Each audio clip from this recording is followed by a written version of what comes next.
Hello, and thanks for joining us here at France 24. I'm Annelise Borges, and this is Tech 24. Coming up, reducing the digital divide. In today's show, we take a look at a new initiative in France that promises to get 100,000 more people connected by 2015.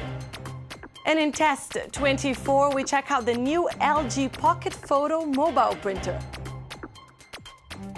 But before we get to these stories, let's have a look at the figure of the week, brought to you by Le Journal du Net. It should have been Facebook's event of the year for mobile phones, but when home came calling, no one picked up. The application turns any Android device into a Facebook phone, but was downloaded less than 1 million times over 3 weeks. That's disappointing for a social network with more than 1 billion members, 700 million of whom access the service over their mobiles. With the use of such devices on the increase, the stakes are high for Facebook. An American user spends twice as long on the network when on a mobile phone rather than a computer. Moving on now.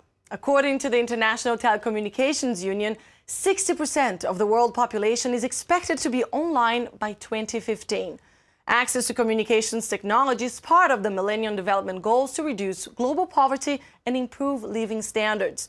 Here in France, mobile operator SFR has partnered with the charity organization Emmaüs to launch Solidarity Connections, a new program in the fight to conquer the digital divide.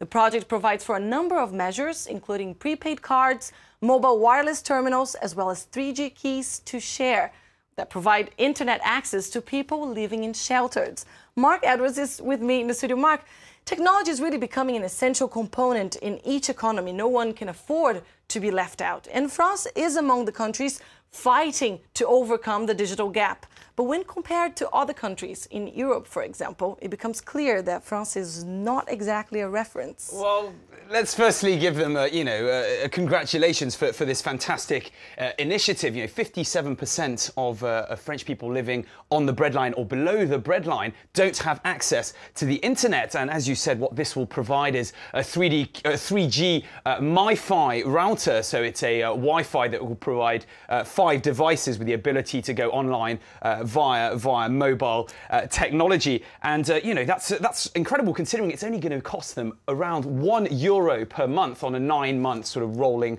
contract. They're going to be rolling that out to already in Paris, then out to Grenoble, Marseille, and some of the rural areas. But yes, you're right. When we compare it to other countries, particularly the Scandinavian countries, are really the ones who are leading this process. I mean, Finland have become the first country in the world to make it a basic human right to have access to the internet. And by 1st of July, every single person will have access to 100 megabytes per second, or by law should have access, and they're hoping that by 2015 that'll be the case for every single person in Finland, which is incredible.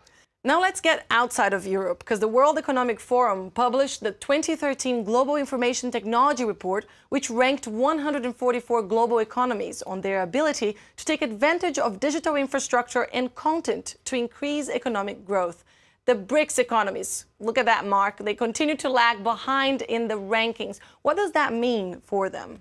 Well, I think, Annelise, those rankings can be slightly misleading, if you will, because they owe much of the success of that economic growth to a proportion of the population who are willing to do the far more menial tasks at the bottom. And I think the real issue here is, how are the Chinas of this world going to bridge that divide, bridge this digital divide? Will the people at the bottom, those who are doing the very menial tasks in the factories, will they still want to do that when they become have more access to information technology? They become more educated. Will they really be willing to be in a factory hitting a button? And that's going to be the real issue there, I think. The big challenge. Yeah. But now we're talking about countries that are relatively well off in terms of social developments. I just returned from Mali, where internet use is reserved for a mere 2% of the population.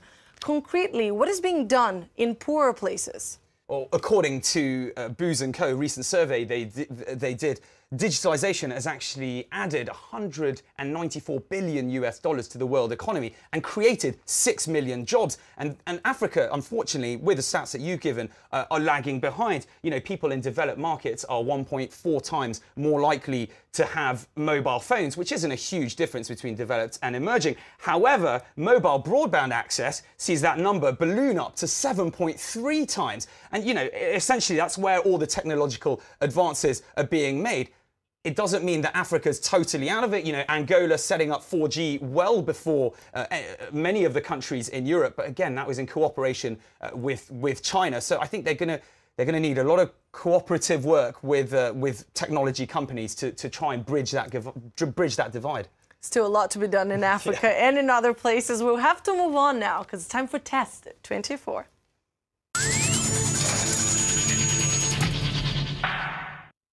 LG unveiled its mobile printer at CES 2013 in January. Pocket Photo is a mini photo printer compatible with Android and iOS devices.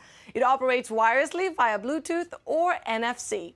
Pocket Photo will be hitting the shelves in Europe this week, first in France and in the UK, which is why Mark Edwards is going to test one for us today. Mark, LG is claiming that this is the smallest and lightest mobile printer in the market, but what I really want to know is, what about the quality of the print? Well, look, I'll let you decide for yourself. Let's start with a little photo. Give me a smile there. We've got it. And okay. Very natural. Yeah, that's fine. I'll always use that one, and then let's just send that to print. And whilst we're doing that, so what it's using is some technology which they've developed called zinc, which is zero ink. So actually, what it takes is it melts crystals on the paper that's provided, or that you purchase and is provided, and that's where you get the photos. So you don't need to keep, you know, recharging with those big ink printers and that sort of thing. I like it. I'd call it a cute device, really. You know, it comes not exactly necessary. No, not necessarily at all. I mean, it comes in 3 different colors. We've got pink, silver, and orange. You know, so I think in terms of what you'd really use it for, is far more to just be able to capture a moment and show it off at a wedding or at a party, that sort of thing. I can't imagine people would be walking around, carrying around these with them the whole time. And how does it compare to other printers? Well, you know, the first thing you said, it's a lot lighter than its nearest rivals. I also found the app was exceedingly intuitive, easy to use, and yeah, it works very fast and it prints slightly faster than the rest of the competition. So they've worked on that technology. Oh, here we go. Can you see that printing at this very moment? Can we see that coming out? Look at that. The colours seem quite nice, huh? They are nice. It's not going to be, if you take it to, you know, a high quality photography place, or here we go. Look at that. Annelise looking lovely. I mean, it's good quality. I think it's more of a funny little thing to have at parties, as I said. How did you rate the printer?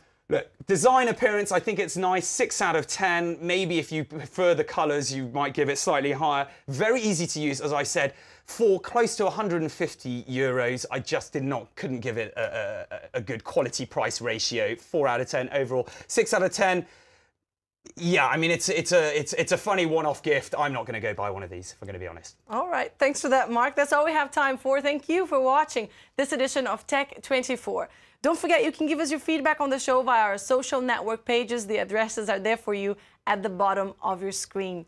And we leave you today with footage of the sun compiled by NASA. This 3-minute video assembles 3 years of images at a rate of 2 images per day.